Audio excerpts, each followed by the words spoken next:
আচ্ছা আচ্ছা দেখছি দাঁড়াও আমি একটু মরিচ নিতে পারবেন তো আপু এই যে হাতের উপরে এখানে কি কোনটা এই যে এটা হ্যাঁ হ্যাঁ এইটা পাইছেন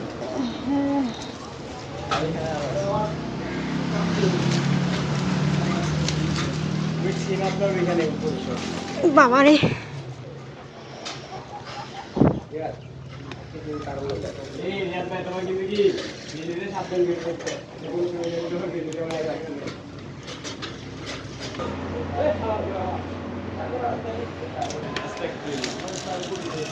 তুমি এটা ছিল না ভাই এই যে তোমার হাতের লগে যা বেজে দিতে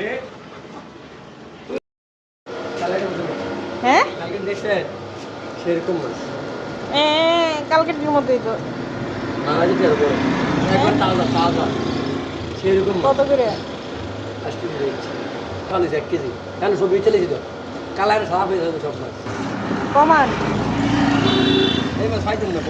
না না দুই এ বড়টি দেন সব বড় না না এই যে যেটি দেখাইছেন বড় বড়টি দেখেন বড় শুধু মাছ নাই না না গুড়া গুড়া মাছ এই দিন মক্ত মাছ লইলাইছে মাছ তুমি আছে 1 কেজি না না গুড়া গুলো আসতো ছোটে বড়গুলো দেন ও মা গো মা এটা দেন হ্যাঁ মাছ সুন্দর না মাছ এটি এমন সুন্দর মাছ লন না আর মাছ কিনবেন কি কোন 2 কেজি লাগে না না 2 কেজি তো ভালো হয় বেজে পাইছেন না মাছ না না সত্যি 800 টাকা দিচ্ছি না না বাজার যাচ্ছি কে জানি 2 কেজি লাগবে না আমি কই 2 কেজি নেন কে ভালো হইব না রে ভাই 2 কেজি নেব না দিতে আপনি 2 কেজি না এই দামে মাছ পাইতেন না সত্যি কথা না লইলে ঠকবেন আর আমার লস না আপনার লস হইব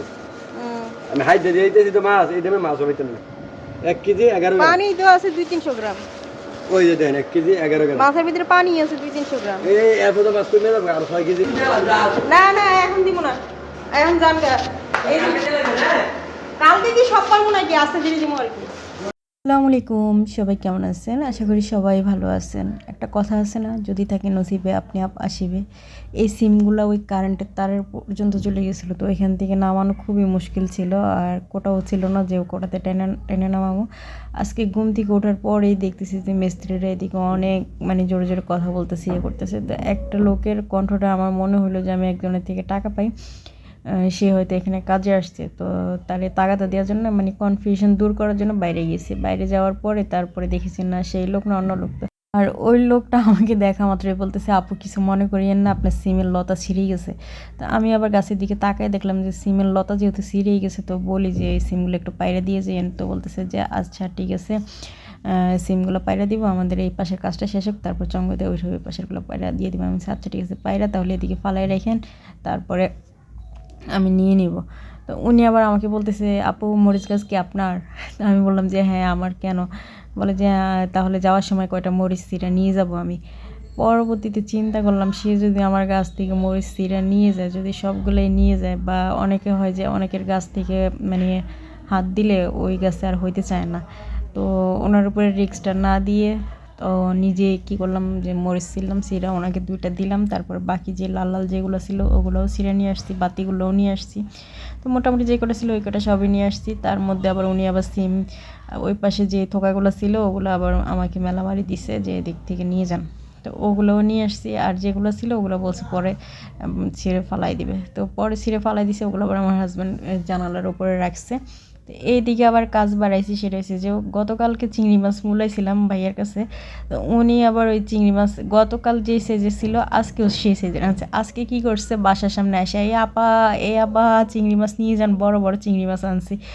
তো আমি বাসায় ছিলাম তো ওনার বড় বড় চিংড়ি মাছের লোভের কথা শুনে বাইরে দেখি যে কালকের সাইজেরই কিন্তু আজকেটা একটু ফ্রেশ আছে টাটকা আছে তো আজকে আপনাদেরকে একটা টেকনিক শিখিয়ে দিই এটা হচ্ছে চিংড়ি মাছ অনেকে মনে করেন যে অনেক সোজা কাটা তারপরে একদম ইজি প্রসেস আসলে কিন্তু 2টা জিনিস অনেকেই মিস করেন একটা হচ্ছে যে মাথার মধ্যে চিংড়ি মাছের গুয়ের একটা পটলা থাকে সরি আমি একদম গাইয়া ভাষায় বললাম তো ওইটা অনেকে ফালাইতে পারেন না আবার পেটের ভিতরে মানে একদম মেরুদণ্ডর ভিতরে একটা ওই নালি থাকে, ওইটাও গুয়ের নালি থাকে। তো ওইটারও কীভাবে পরিষ্কার করবেন ওটা আমি ভিডিওর মাধ্যমে দেখিয়ে দিচ্ছি। তো আজকের মাছগুলো কিন্তু আমি খোলস ছাড়াই নেই, যেহেতু পাতলা পাতলা খোলস আছে আর একটু বড় সাইজের। আর বড় সাইজের চিংড়ি মাছের যদি একদম বড় না হয়, মিডিয়াম সাইজ হয়, তাহলে খোলস ছাড়াই না। আর যদি একটু ছোট হয় বা ইয়ে হয় তখন ছাড়াই। আর এগুলোর খোলস মোটামুটি পাতলা আছে, অত ভারী না, ভারী হলে ফালাই দিতাম। তো আমি দেখেন আমি কীভাবে ছাড়াইতেছি। এই যে পিঠের এখান থেকে একটু আলাদা করে নিচ্ছি, আলাদা করে নিয়ে তারপরে ওই যে চিংড়ি মাছের মাথার যে কাঁটাটা থাকে না, ওই কাঁটাটা দিয়ে এখানে ভিতর থেকে মানে উঠাই একটা টান মারতেছি। তো টান মারলে দেখবেন যে কী পরিমাণ একটা ময়লার রগ আছে। তো এটা বের করে ফেললে আর খাইতে কোনো ঝামেলাই হয় না। অনেকেই পরিষ্কার করতে পারে না, কিন্তু আমি এটা পরিষ্কার করতে পারি। আমাকে মোটামুটি আমার শাশুড়ি সব ধরনের কাজই শিখেছে। তো অনেকের বাসায় দেখা যায় বড় বড় চিংড়ি মাছ আনে, অনেকে পরিষ্কার করতে পারে না, এগুলো সবাই রান্না করে। তো তাদেরকে বলবো যে এইভাবে সুন্দর করে পরিষ্কার করে নিলে নিজেদের খাইতেও ভালো লাগে আর মানে একদম মাইন্ড ফ্রেশ থাকে, কোনো রিস্ক থাকে না। তো এরকমভাবে সবগুলোই আমি পরিষ্কার করে নিতেছি একটা একটা করে। এই চিংড়ি মাছগুলো দেখে আমার ছেলে শুধু নতুন নতুন রেসিপি বলতেছে, চিংড়ি মাছের মালাইকারি, এটা সেটা, কোরমা টোরমা কত কি। আমি নাকি শুধু বাঙালি মায়েদের মতো সবজি দিয়ে মাছ রান্না করে, অন্য কিছু করি না, অনেক পাম দিতেছে। তো ওর মতো করে একদিন রেসিপি